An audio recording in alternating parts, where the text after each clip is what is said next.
The Nautilus tumbled through the crushing black, tossed like a rag doll in the abyss. The sub's reinforced hull groaned under the pressure, metal shrieking as unseen forces twisted the currents around them.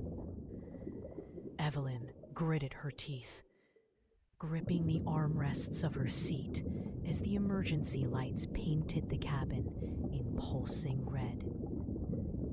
"Stabilizers offline," Matteo shouted, frantically working the controls. "I'm trying to regain thrust, but it's like something's pulling us." Another impact slammed into the sub, this time from below. Elias, strapped in beside Evelyn, sucked in a sharp breath. "We're getting dragged deeper!" Evelyn's fingers flew over the console, forcing herself to ignore the way her stomach churned from the violent spinning. "Switch to manual override!"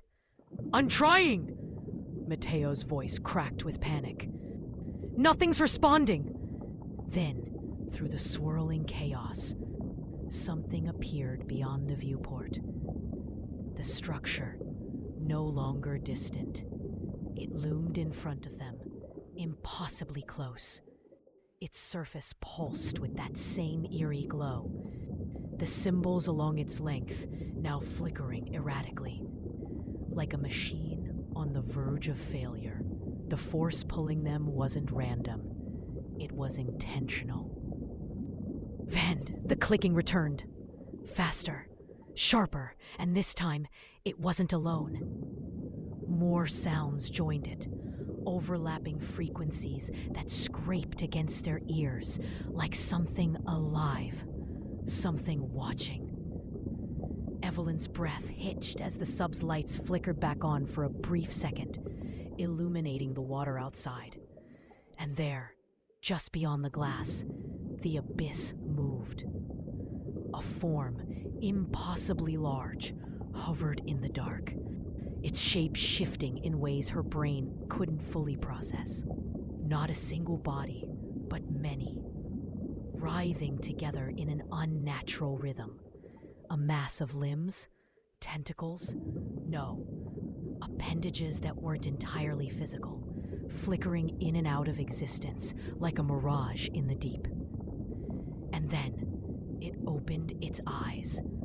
Not one, not two, dozens. Slitted pupils set in swirling iridescent voids, each one fixed on them. A voice, no, an impression, echoed through Evelyn's skull, bypassing sound entirely. Not words, but something deeper, a presence invading her thoughts. "You are not the first."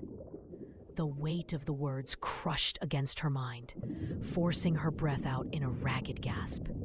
She saw flashes, glimpses of others, other vessels, other intruders, rusted remains swallowed by time. Their wreckage lay scattered across the trench floor, broken and forgotten. They had come searching, and they had not returned.